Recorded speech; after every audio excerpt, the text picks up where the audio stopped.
Alright everyone, some of you might have realized that the video that I made first today on Krassenstein and that clip of him speaking with regards to page shilling and stuff has been taken down. Now why? I actually got a message from Ed Krassenstein himself and posting his article where he's like, well, I debunked this, it's an out of context clip. And I'm not one to take people at face value, especially in the political arena, but I went to it and read through it, and indeed it appears that the clip is heavily out of context. So I took it down because I'm like, there's plenty of stuff to attack with regards to the Krassensteins without delving to without stooping to the same level as like the Wall Street Journal or BuzzFeed, because they can write their sensationalist, out of context, heavily edited bullshit hit pieces all day. I refuse to. It's unhelpful, and this would be another thing.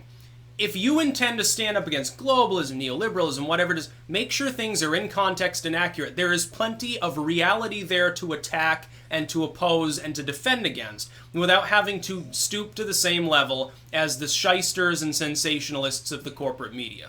Let them write the hit pieces and expose them when they do. Let them clickbait and sensationalize and expose and mock them when they do. They do it all the time. It's unhelpful for the alternative media because we are already under a microscope with regards to public consciousness. In the wake of the hit piece by the Data Society, similar piece of Wall Street Journal and BuzzFeed, CNN, New York Times, all these groups trying to dogpile us, calling us names.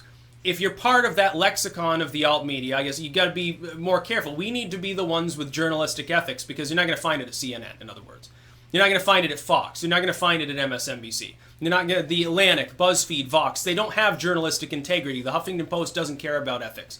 They completely forgot everything they learned in journalism courses. So let them be the clickbaiters. I'm not going to do it. It's just not my style. I want to, look, attack reality as it really is. You don't need to misconstrue it. And when people try to circulate stuff like this, it's unhelpful to us because it makes it look clickbaity. It makes it look like we're faking it. And one of the biggest advantages is the alt media that we have over the corporate media. It's not money. It's not political power. It's not that we rub elbows with celebrities or something. They've got all those advantages. Our advantage is we're perceived of as honest because we actually hold ourselves to some degree of standards that they have totally abandoned. They are fake news. CNN is fake. They say things that are wrong all fucking day long. They make predictions that don't pan out and aren't accurate, and they say things that are objectively untrue to try to fool their audience into a consensus reality that isn't even real. This happens across the entire scope of the corporate media. We need to be different from that. So when I get a message from somebody saying, hey, this is wrong, I've been subjected to the same sort of treatment by the left. And so you got to understand there's a little bit of sympathy there. Not for Krassenstein's political views. I'm going to hammer him on that. I think he's nuts when it comes to this. And I still think, by the way, behind the scenes, I'll say this.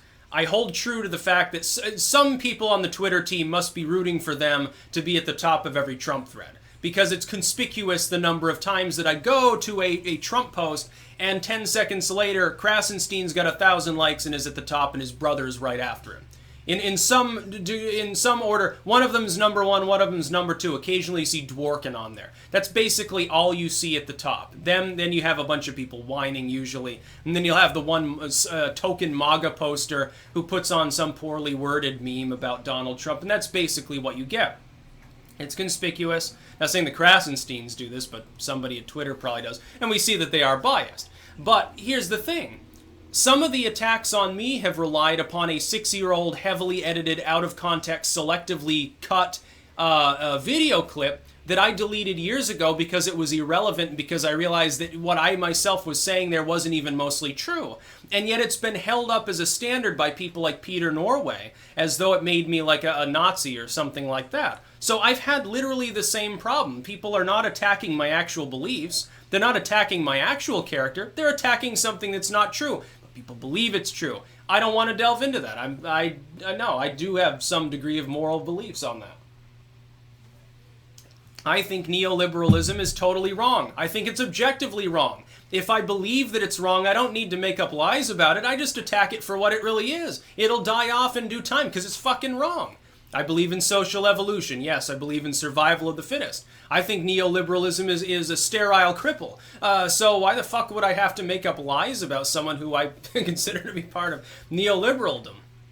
So yeah, that's a little bit about it. I prefer when people like tip me off. It was sent to me by a fan. I won't mention who it is. I still appreciate it because they probably thought it was in context too. You need to help me. If you want me to report on things, please do some degree of casual vetting if you can before you feed me news tips. I've got several people on there who regularly do, and usually, you know, it's quite newsworthy. I can't cover all of it because, like, you know, otherwise I make a dozen videos a day. Most of you would get bored with the clanking at some point. Now, I'd have caffeine toxicity at some point. I gotta drink coffee or an energy drink when I'm making videos. I'd fucking die. I can't make that many videos a day. You know, I'd be looking like, I'd be acting like Boxy at that point on steroids. It'd be terrible. It wouldn't work. Pretty soon I would be a corpse. Yeah, then we would have a live stream. Here's the first 72 hours of Styx Hexenhammer decomposing, gently lit by phosphorescence. You know, I start bloating and withering and turning into a mummy. I'm sure that would be a very popular live stream. Under old TOS, it probably would have been allowed too under the science header. Hey, it's educational. We're seeing the decomposition process. Now they wouldn't allow it. They'd say, well, this corpse is too far right. You're not allowed to decompose anymore. We're taking away your license to decompose. We're not going to... Yeah, by the way, as a quick aside, and this has nothing to do with Krassenstein or YouTube or anything, at what point are cemeteries going to begin denying space to people who are too controversial when they die? Like, no, we're not going to cremate you and they're not going to bury you, so your corpse just gets thrown in a dumpster. You're worthless trash. You have the wrong political beliefs. We're going to desecrate your corpse even after you're dead, just to make a point. We don't want you next to us, good people in the cemetery. I don't want to be buried next to Malnu or some other Nazi. Unfortunately, I'm going to tell you, there will eventually be a legal battle over that. I guarantee you. That's about all. Peace out.